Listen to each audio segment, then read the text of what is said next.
Educação à distância, mudando realidades.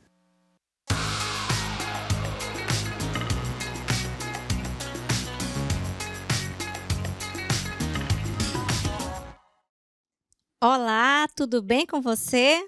Seja bem-vindo, seja bem-vinda à nossa disciplina Teorias do Desenvolvimento e da Aprendizagem.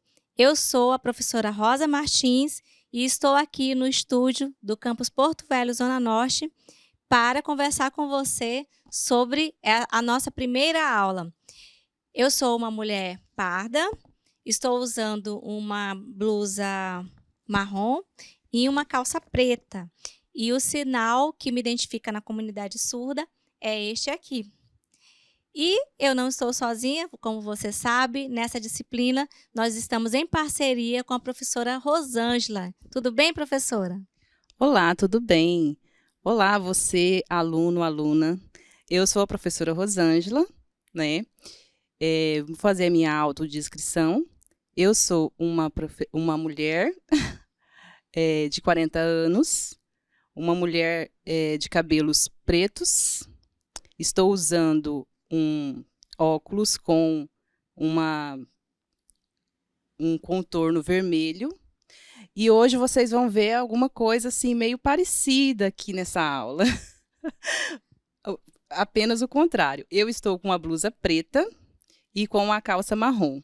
Eu sou uma mulher parda e tenho 40 anos.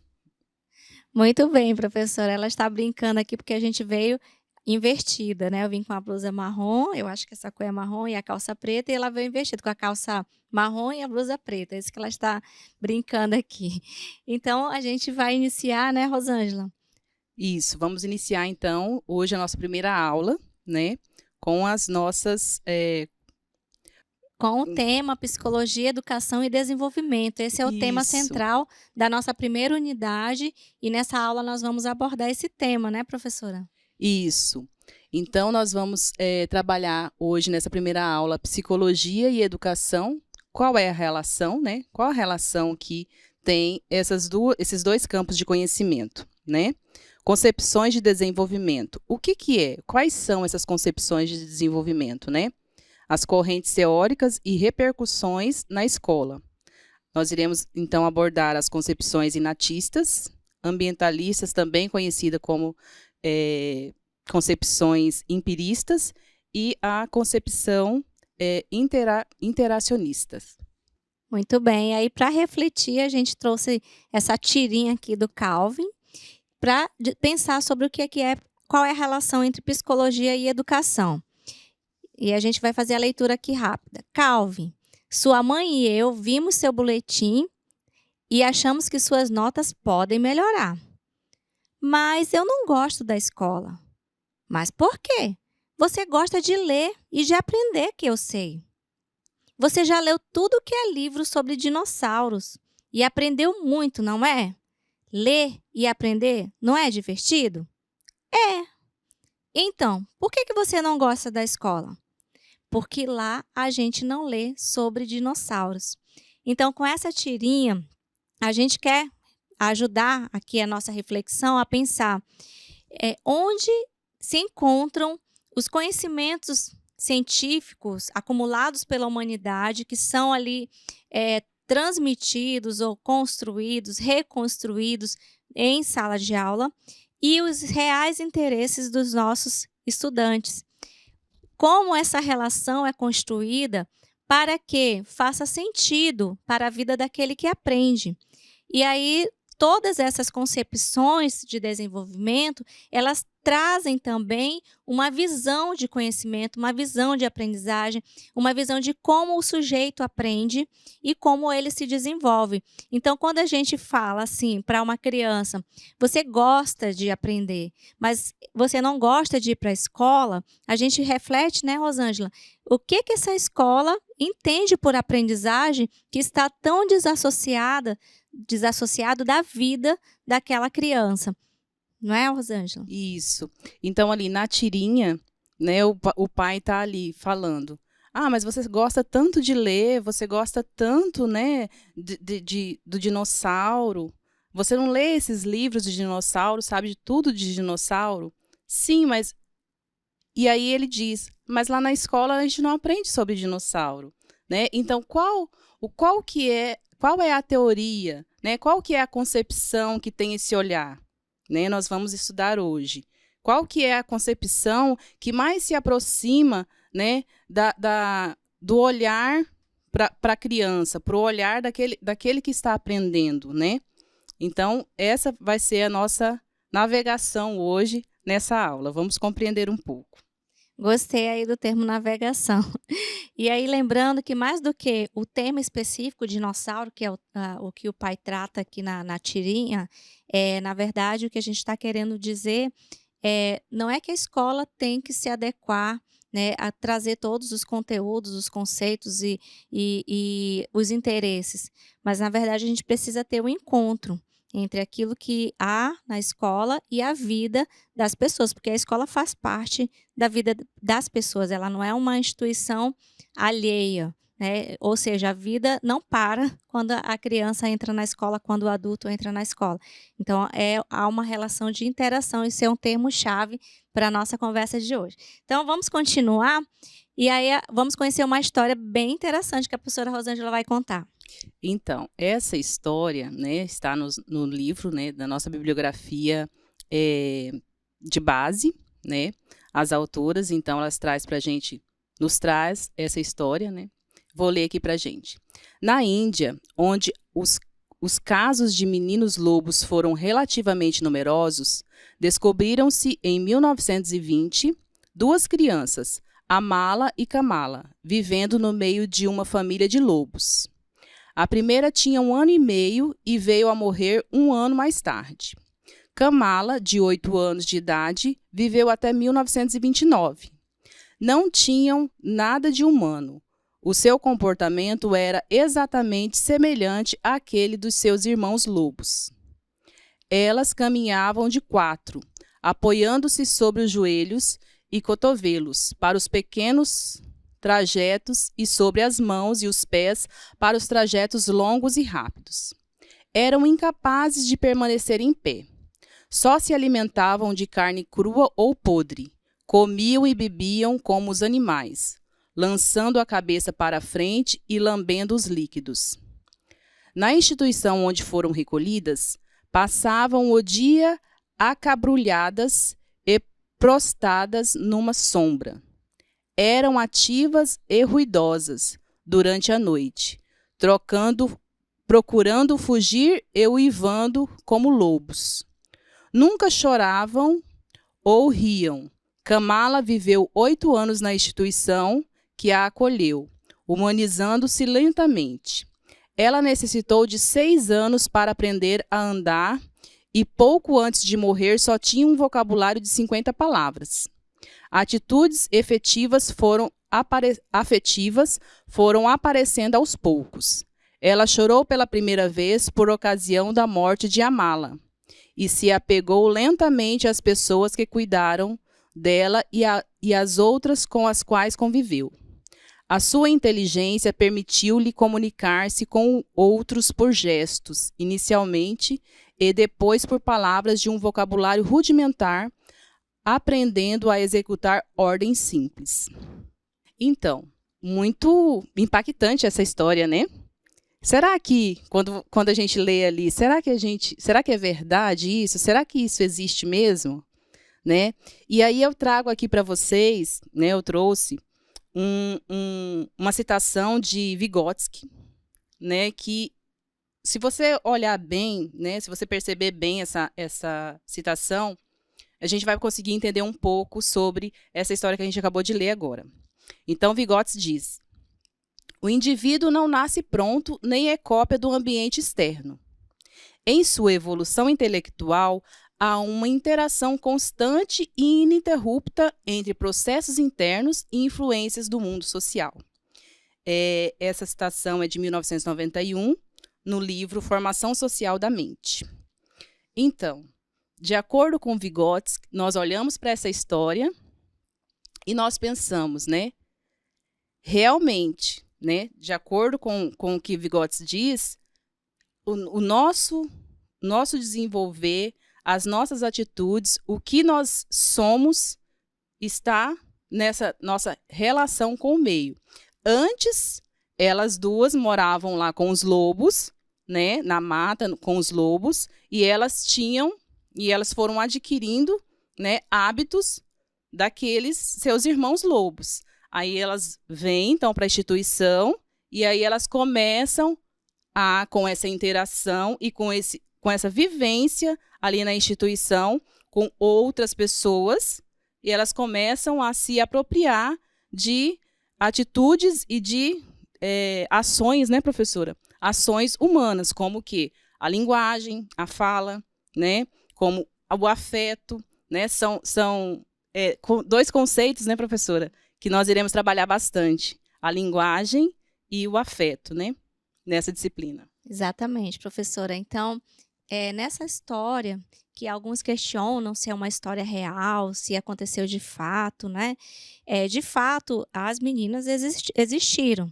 Se elas moraram entre lobos, não se sabe, de fato, né? Há um médico francês que ele chegou a publicar alguns artigos dizendo que a Kamala, eu acredito que foi a que ficou viva há mais tempo, que ela tinha uma síndrome, um transtorno psiquiátrico. E que, na verdade, toda aquela situação era muito mais para a mídia, vamos dizer, da época ver, né, da Ibope, do que de fato acontecia. E que ela era obrigada a fazer aqueles movimentos igual ao lobo. Mas o fato é que ela não tinha a linguagem como nós conhecemos.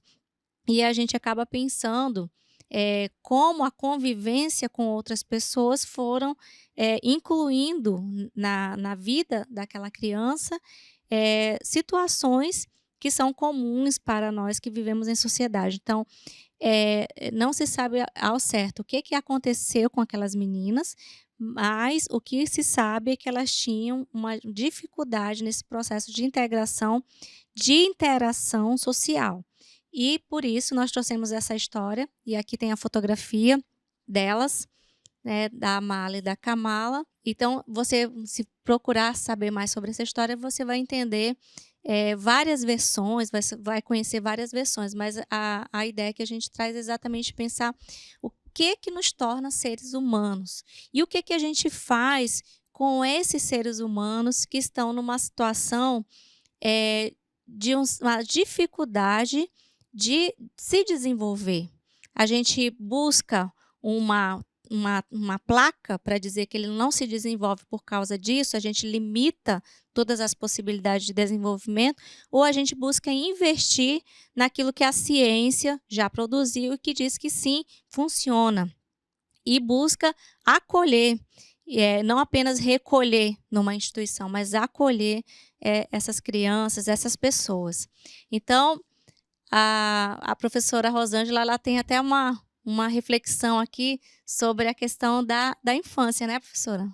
Isso. Aqui, então, olhando para esse contexto, né, e de acordo com a nossa disciplina, será que nós aprendemos, né, quando crianças, as crianças, nós aprendemos só lá na escola? Só a partir do momento que a gente entra na escola, nessa instituição, a gente adquire aprendizagem, né? E aqui nós temos, então, esse texto, né, que fala: muitos anos antes de entrar na escola, a criança já vem desenvolvendo hipóteses e construindo conhecimento sobre o mundo. Isso é, com a mãe, em casa, com a família, né? Nós sabemos que a criança ela vai aprender, ela aprende a chorar, né, quando ela está com fome, que ela sabe se ela chorar, ela vai conseguir o alimento, né? E tantas outras coisas, né, que a criança começa a aprender, não só na escola. E aí aqui nós temos, né, a educação escolar é qualitativamente diferente da educação no sentido amplo. Aquilo que eu acabei de dizer, uma educação no sentido amplo, né? Na escola, a criança se depara com uma tarefa particular. Que tarefa é essa? Aprender as bases dos estudos científicos, ou seja, um sistema de concepções científicas. Aquilo, né, que é sistematizado. É ali na escola que ela vai ter aquela aprendizagem sistematizada, aquela aprendizagem organizada. Mas ela já vem, né, antes da escola, ela já vem do mundo dela com outras aprendizagens. E ali na escola ela vai aprender de outras formas e até sintetizar, sistematizar aquilo que ela já aprendeu fora da escola, né, professora? E o que implica pensar nisso, né, professora Rosângela? O que implica? Há uma diferença na concepção do desenvolvimento. Dizer que a criança, a pessoa, e tem educação fora da escola, ou seja, ela constrói conhecimentos e aprendizagem fora da escola, é diferente do que dizer que a criança é uma página em branco, uma folha em branco, que vai ser escrita a partir do momento que ela entra na escola. Então, essas concepções que a gente vai estudar agora, elas dizem sobre o nosso desenvolvimento, como nós nos desenvolvemos. E aí, também, elas, com uma concepção de desenvolvimento, ela vai implicar em quê? Na concepção de aprendizagem. Então, se ela se desenvolve dessa forma, ela aprende dessa forma. Então, é disso que a gente quer falar. Mas primeiro a gente quer pensar, hein, professora, o que é quando a gente fala de educação? O que é educação? Pois é, né? Se nós formos olhar a educação, tem tantos conceitos, mas aqui nós trazemos, então, né, diante de tantos conceitos, de tantos autores, né, nós fomos, então, lá na nossa Constituição, né, e trouxemos aqui para a nossa reflexão o que é, então, a educação. No artigo 2 da nossa Constituição, da LDB 93/94, de 96, né, a nossa Bíblia, vamos dizer assim, né, nosso guia da educação, diz que a educação é um dever da família e do Estado, inspirada nos princípios de liberdade e nos ideais de solidariedade humana. Tem por finalidade o quê? Qual é a finalidade, então, da educação? O pleno desenvolvimento do educando, o pleno desenvolvimento da criança, daquele aprendiz, né? Seu preparo para o exercício da cidadania e sua qualificação para o trabalho. Então, aqui nós temos o objetivo e o que é esse conceito, 3 conceitos chaves, né? O pleno desenvolvimento, nós queremos, né, com a educação, e a educação é isso, o objetivo, o pleno desenvolvimento. Esse desenvolvimento para quê? Né? Para o trabalho, não só para o trabalho, né? Mas para a cidadania. Então, essa é um conceito que a gente traz sobre a educação, né, professora? Isso. E definindo a educação, a gente vai pensar o que é psicologia, né, para pensar a relação entre psicologia e educação. É nesse ponto que nós estamos nesse momento aqui da aula.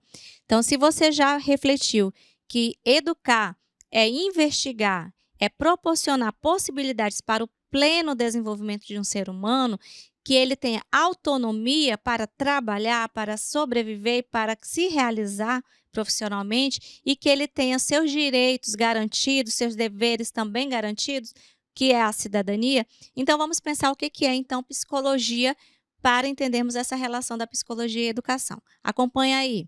A psicologia é o estudo científico da mente e do comportamento.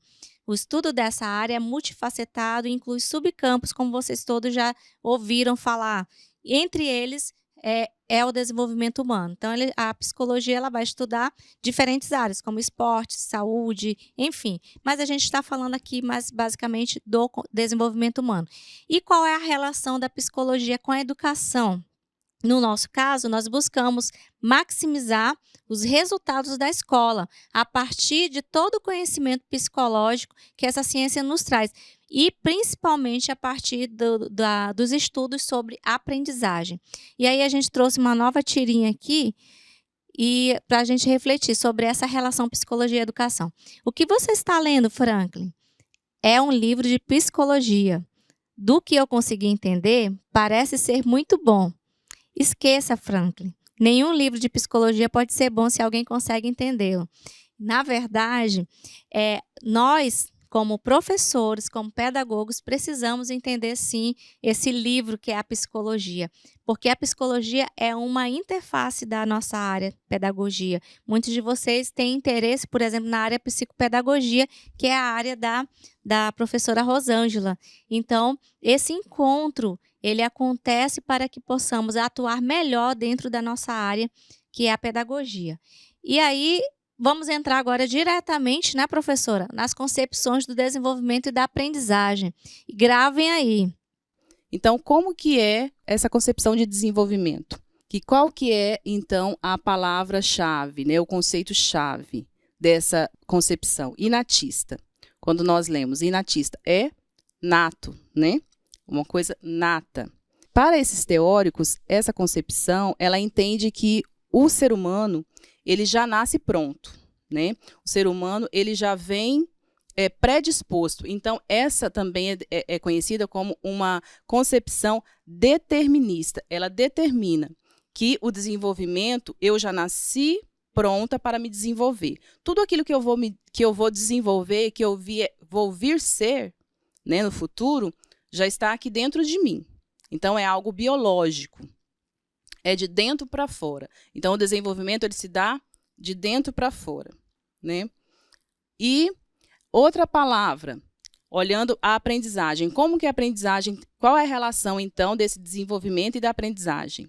É uma aprendizagem, ela vai se adaptar àquilo que eu estou predisposta a desenvolver, né? E qual, então, é a concepção pedagógica, né? Qual que é, então, o papel do professor, por exemplo, nessa concepção? Como que o professor se porta nessa concepção? Vocês já ouviram falar, né, tempos atrás, né, professora? Que aquele professor que falava, esse aluno não tem jeito não, ele não aprende. É assim mesmo, ele puxou o pai, puxou a mãe puxou o primo do mesmo jeito. Eu tive o aluno, o primo dele na minha sala anos anterior, também não aprendi, é de família. Já nasceu assim. Então, tem essa carga genética. E aí, qual é o papel do professor dentro dessa concepção de desenvolvimento? O que esse professor entende a aprendizagem? Ele vai entender a aprendizagem que não tem como eu tirar nada mais desse aluno, né? Tudo que eu proporcionar para esse aluno, ele não vai me dar retorno. Ele só vai me dar retorno daquilo que ele pode, aquilo que está dentro dele. Não é isso, professora? Professora, voltando lá ao conceito de educação, que é o pleno desenvolvimento, buscar o pleno desenvolvimento da pessoa, daí nessa concepção, o pleno desenvolvimento já é determinado, como você falou. Então, a pessoa já nasce com tudo que ele consegue fazer. Então, a educação ela não tem esse objetivo do pleno desenvolvimento, e sim apenas o pleno desenvolvimento é ser aquilo que ele nasceu para ser. E o que ele nasceu para ser independe de estímulos, de qualquer outra atuação exterior. Então, essa concepção ela está muito voltada à meritocracia, que é o sujeito, ele é inteligente ou ele não é inteligente, né, e é por mérito dele. Ele nasceu para brilhar ou ele nasceu para ser apagado. Resumidamente, é isso, né, em termos simples. Isso. E aí nós temos a outra concepção, o ambientalismo, que também é conhecido como comportamentalismo. Né? Nessa concepção, qual que é o entendimento, então, de desenvolvimento? Nessa concepção, os autores, né, há-se o entendimento de que o desenvolvimento ele se dá de fora para dentro. Se no inatismo a concepção era de que é de dentro para fora, né, biológico, já está em mim, aqui já é o oposto. É de fora para dentro. Então, o mundo externo, o meio ambiente, ele vai me proporcionar o meu desenvolvimento, né? E a concepção de aprendizagem, então, é a mudança de comportamento, né? Aqui nessa concepção, o professor, qual o papel do professor, então? Não, eu quero que o meu aluno né, aprenda isso e isso, e que se comporte assim e assim. Então, eu, como professor, vou manipular, né? Como se fosse uma... Como que é o nome, professora? Marionete? Isso, uma marionete, né? Eu vou manipular, eu vou levar o aluno para lá e para cá, e ele vai aprender isso, vai ser assim, desse modo. Nessa concepção, o papel central aqui é no professor, é o professor que vai dominar. Essa aprendizagem vai ser a partir do professor. O professor é o detentor de conhecimento, o professor sabe de tudo e é o professor que vai ditar todas as coisas. Então, a prática pedagógica nessa concepção parte do professor, né? A gente não comentou, mas a prática pedagógica na inatista depende do aluno. O professor está ali apenas esperando o retorno do aluno. Não tem aquele ditado, o aluno, não se preocupe não, que ele vai aprender. Na hora que dá o estalo, ele aprende, né? Então, o professor não intervém. Aqui não, aqui é o professor que intervém, né, na ambientalista, e o professor que é o detentor de todo o conhecimento.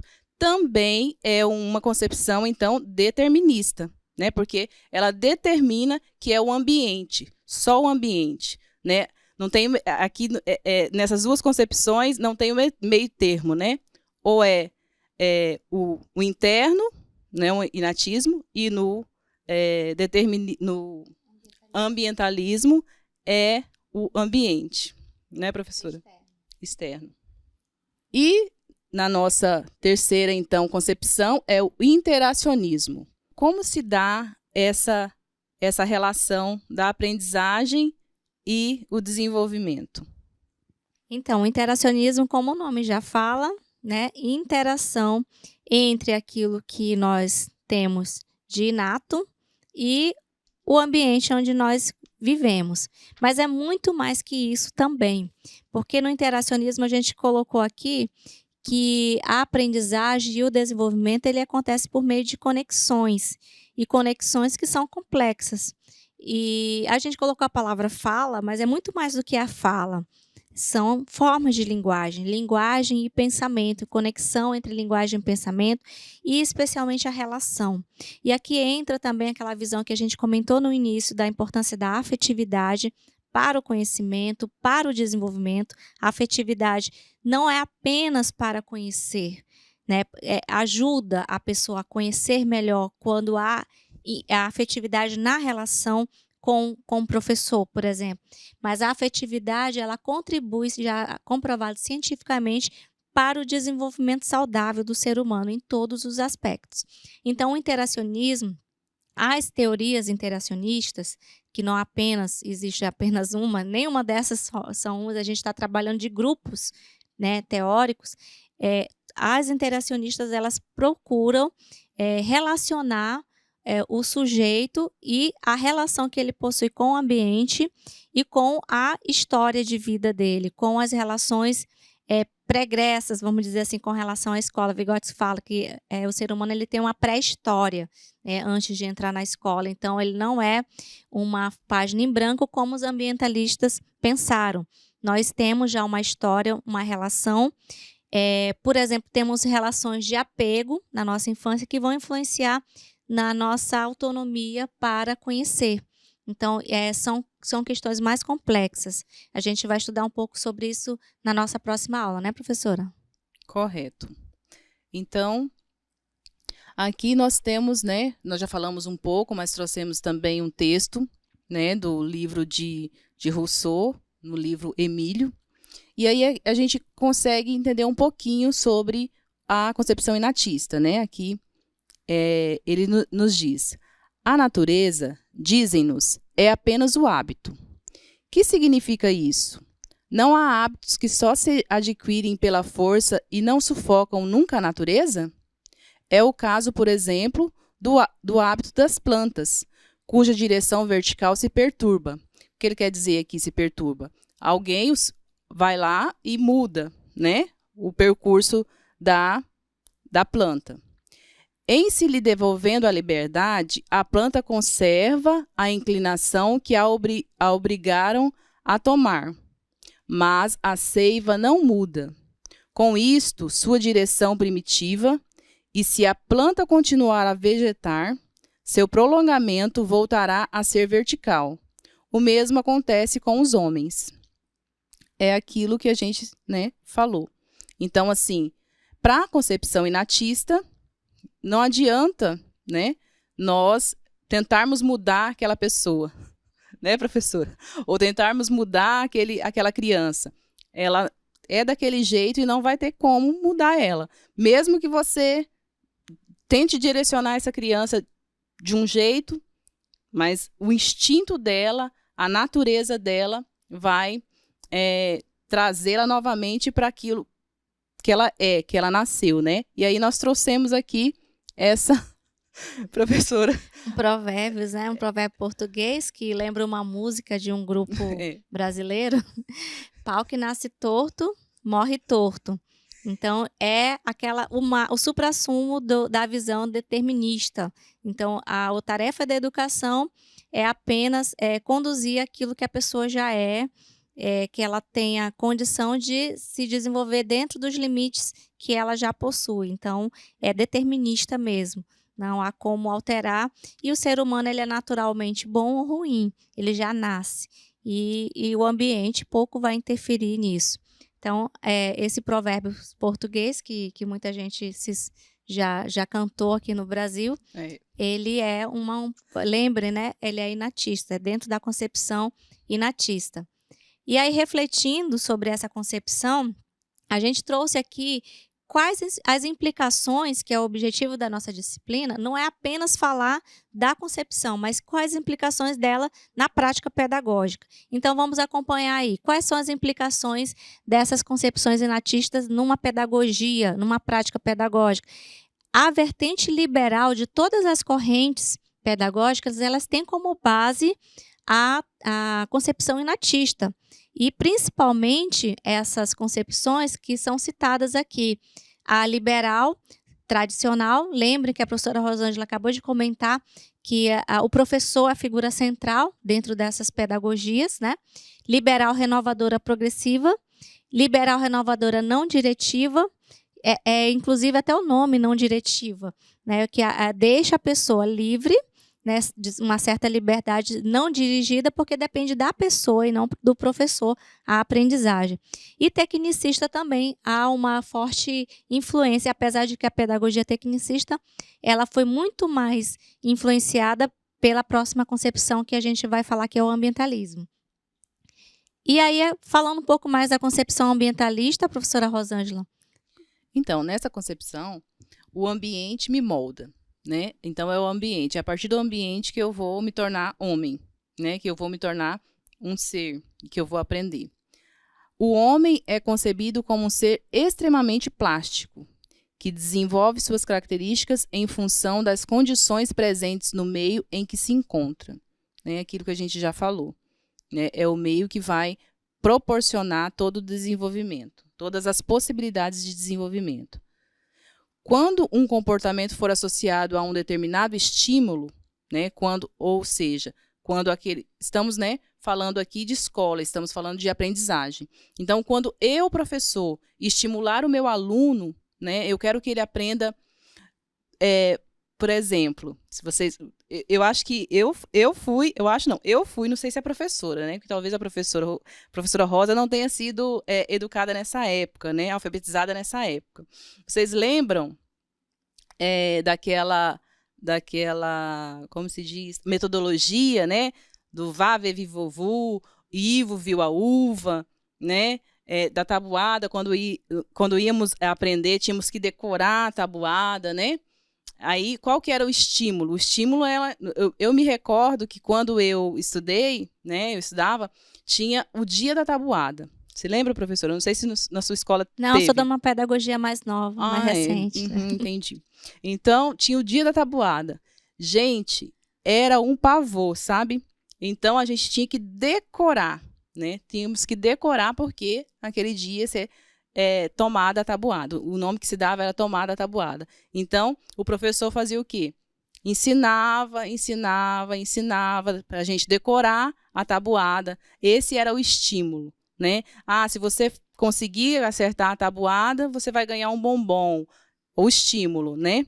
Então, a gente decorava a tabuada para, no final, ganhar um bombom. Então, a sua pedagogia é mais recente ainda, porque É. não era dar, era não receber. No caso, assim, se Ah. você não...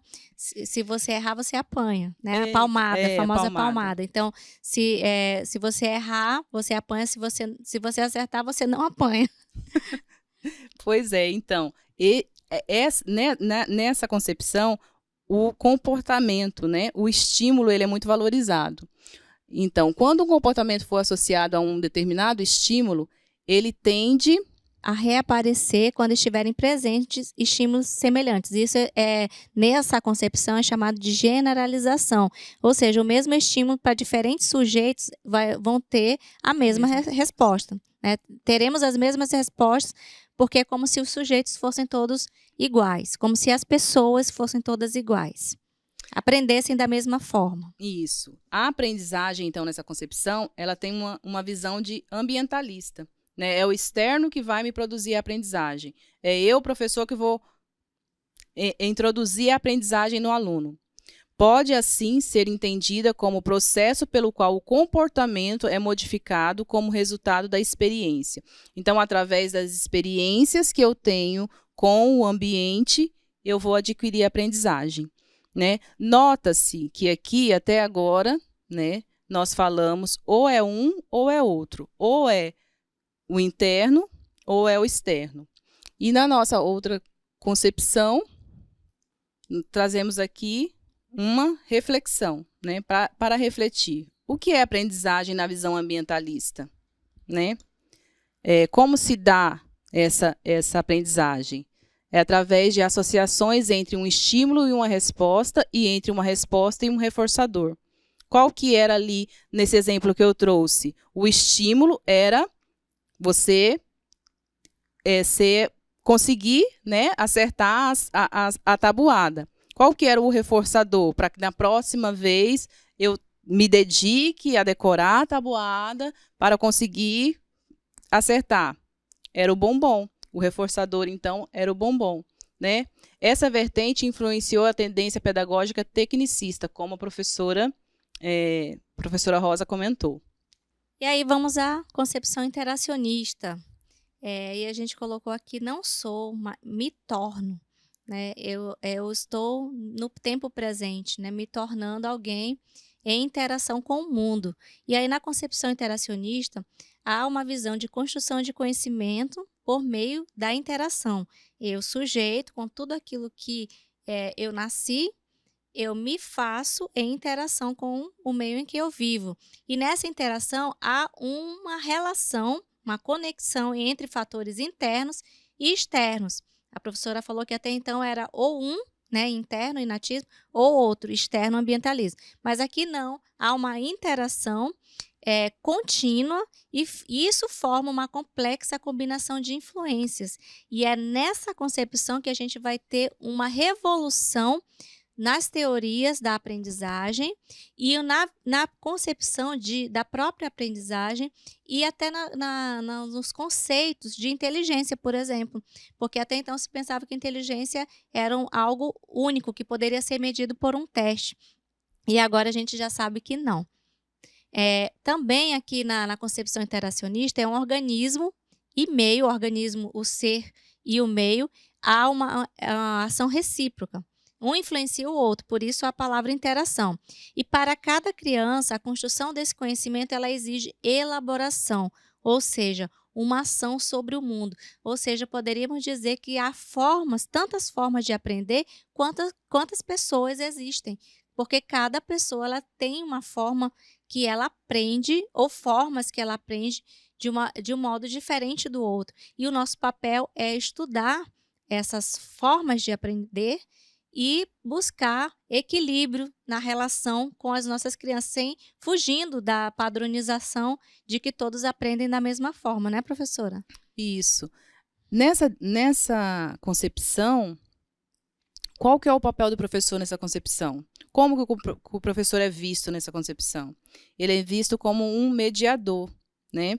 Aqui, nessa concepção, os dois são importantes. O aluno é importante e o professor é importante. Por quê? Porque o aluno, ele vai receber, né? O aluno já vem, como a professora disse, Vygotsky, né, diz que ele já vem pronto, desculpa. Ele vem com a carga de conhecimento, de aprendizagem, e ali, aqui nessa escola, né, vamos, então, sistematizar essa aprendizagem através da mediação do professor, com os conteúdos, né, sistematizados, com os conteúdos científicos, né, e aí essa criança vai adquirindo a aprendizagem. Então, aqui não há um determinismo, né, há essa inter-relação entre o organismo, eu e os meus conhecimentos e as minhas capacidades. Então, há o biológico, né, as capacidades biológicas, a maturação biológica e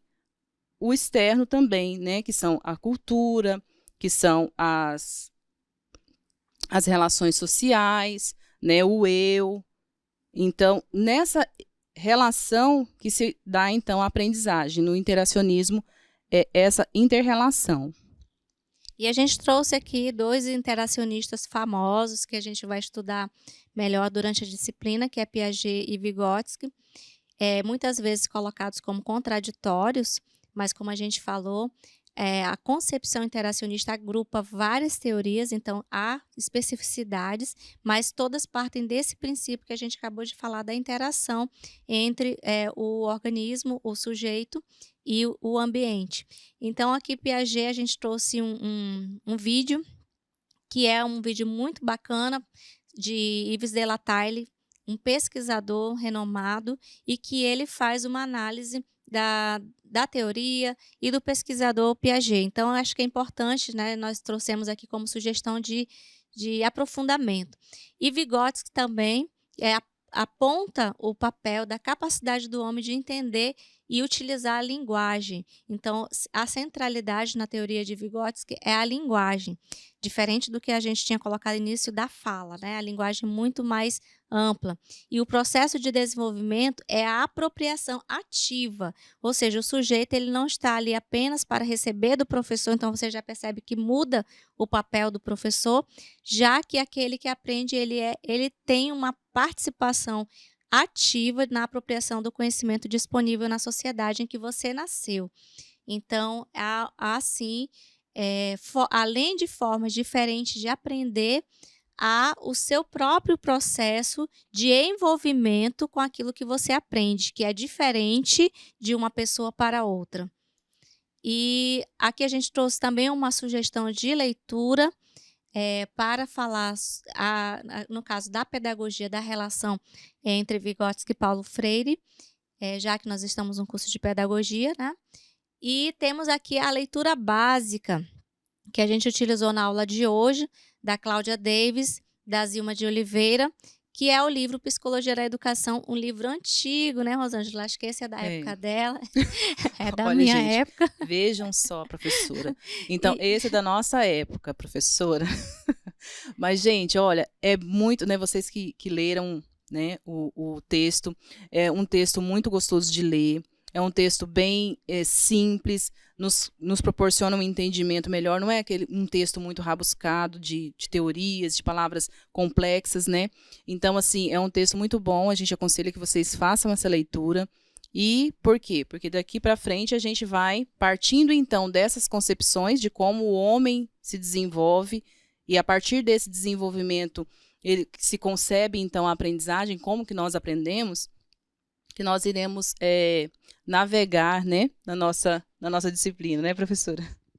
E só para recapitular aqui, vamos ver se vocês estão ligados. Quais são as 3 concepções de desenvolvimento que a gente trabalhou hoje aqui? Tempo. Isso mesmo. Inatismo, né? Inatista. Qual é a outra? Ambientalista ou empirista, né? E Isso. interacionista. E interacionista. E para finalizar, a gente vai deixar aqui um quadrinho para vocês, para que vocês reflitam. Quem são todas essas pessoas nos carros? Aí 2 crianças aí conversando, elas estão indo para o trabalho. Trabalho? Elas iam para a escola como nós, então as crianças estavam esperando a condução para ir para a escola, né? E viram adultos nos carros. Então, elas iam para a escola como nós. E agora tem de ir trabalhar até o fim da vida delas. Nossa, e isso foi ideia de quem? Então, a nossa disciplina vai trabalhar sobre o fim da educação, mas não o fim que a educação vai ter um fim, mas o fim como finalidade. É essa relação entre a psicologia, a educação e o desenvolvimento humano. Nisso se encontra a finalidade da educação. Para que é que nós educamos? E para que é que nós educamos na escola? Que tipo de educação nós desenvolvemos na escola?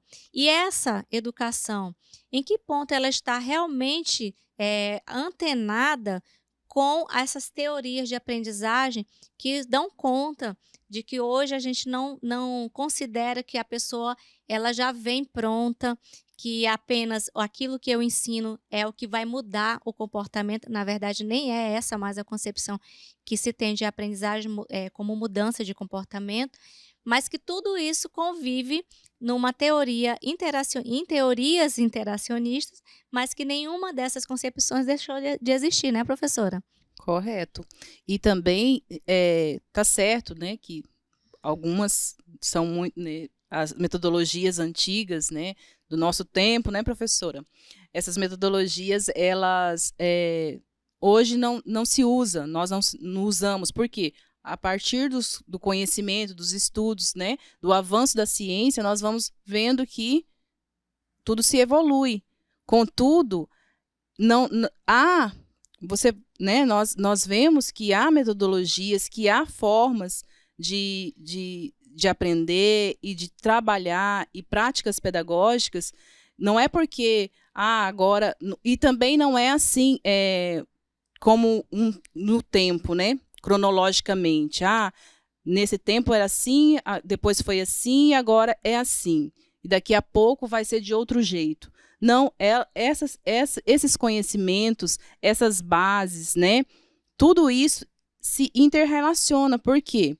Porque a nossa prática pedagógica, ela tem que ter, né, essa interrelação, né, professora? Não é só um ou outro, né? Nós vamos estudar nessa disciplina as adaptações, né? Quais são as adaptações, então, que nós fazemos diante da realidade daquele aluno que aprende de tal maneira, né? Como eu, professor, vou trabalhar a metodologia, aquele conteúdo para aquele aluno, né? Então, assim, não é que nós descartamos tudo, né, professora? Porque, às vezes, quando a gente é aluno e a gente se depara com esses conhecimentos, a gente pensa assim, não, isso aqui é ultrapassado, né? A gente está brincando aqui, do tempo, né, passado, essa leitura, essa bibliografia. Para você ver, há quanto tempo? Eu acho que essa bibliografia é de 1999, se eu não me engano. E quatro. Nós estamos em 2023, e o quanto que não é útil para nós, né, entendermos. E isso é a nossa prática, né, a prática do professor, sempre renovando. Então, nós desejamos que você tenha uma excelente disciplina. Essa primeira unidade era para a gente refletir sobre as concepções de desenvolvimento e, a partir delas, que nós vamos estudar as teorias da aprendizagem, que são o tema da nossa próxima aula. Então, bons estudos, boas leituras, e a gente se encontra na próxima aula, né, professora Rosângela? Isso aí. Bons estudos e até a próxima, gente.